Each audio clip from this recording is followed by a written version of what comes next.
Volume 1, Chapter 32, Mercantilism, Merchants, and Class Conflict. The economic policy dominant in the Europe of the 17th and 18th centuries, and christened mercantilism by later writers, at bottom assumed that detailed intervention in economic affairs was a proper function of government. Government was to control, regulate, subsidize, and penalize commerce and production.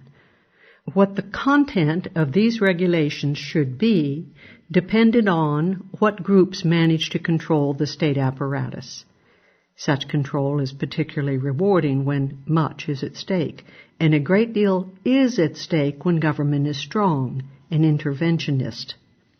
In contrast, when government powers are minimal, the question of who runs the state becomes relatively trivial. But when government is strong and the power struggle keen, groups in control of the state can and do constantly shift, coalesce, or fall out over the spoils. While the ouster of one tyrannical ruling group might mean the virtual end of tyranny, it often means simply its replacement by another ruling group employing other forms of despotism. In the 17th century, the regulating groups were broadly feudal landlords and privileged merchants, with a royal bureaucracy pursuing as a super-feudal overlord the interest of the crown. An established church meant royal appointment and control of the churches as well. The peasantry and the urban laborers and artisans were never able to control the state apparatus and were therefore at the bottom of the state-organized pyramid and exploited by the ruling groups. Other religious groups were, of course, separated from or opposed to the ruling state. And religious groups in control of the state, or sharing in that control, might well pursue not only strictly economic interest, but also ideological or spiritual ones, as in the case of the Puritans imposing a compulsory code of behavior on all of society. One of the most misleading practices of historians has been to lump together merchants or capitalists as if they constituted a homogeneous class, having a homogeneous relation to state power.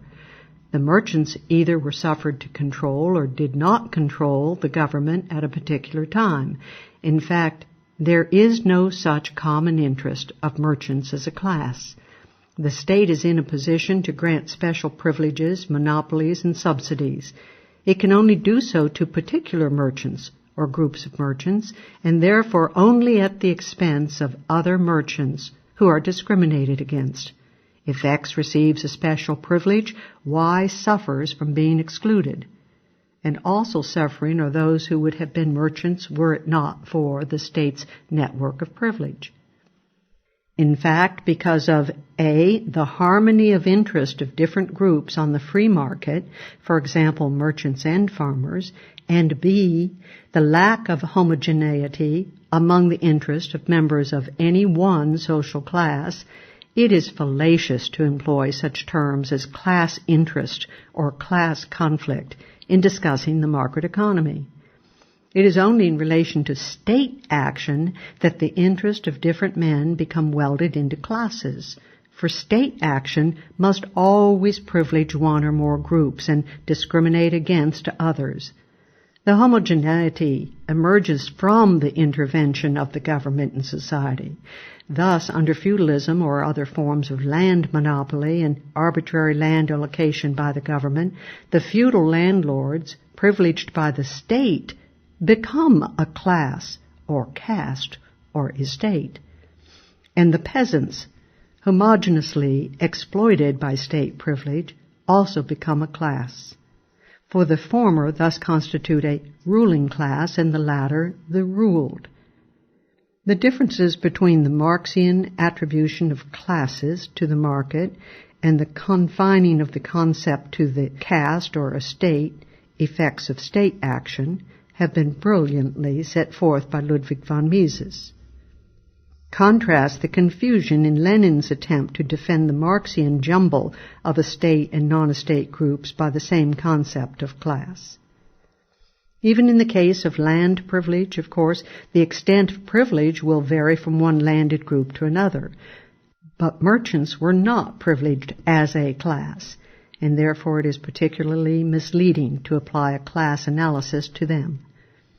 A particularly misleading form of class theory has often been adopted by American historians. Inherent conflicts between the interest of homogeneous classes of merchants as against farmers and of merchant creditors versus farmer debtors, and yet it should be evident that these disjunctions are extremely shaky. Anyone can go into debt, and there is no reason to assume that farmers will be debtors more than merchants. Indeed, merchants with a generally larger scale of operations and a more rapid turnover are often heavy debtors. Moreover, the same merchant can shift rapidly from one point of time to another, from being a heavy net debtor to net creditor, and vice versa. It is impermissible to think in terms of fixed, persisting debtor classes and creditor classes tied inextricably to certain economic occupations.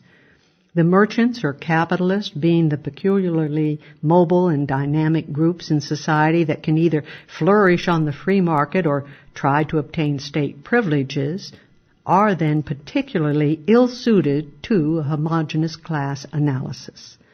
Furthermore, on the free market, no one is fixed in his occupation, and this particularly applies to entrepreneurs or merchants whose ranks can be increased or decreased very rapidly. These men are the very opposite of the sort of fixed status imposed on land by the system of feudalism.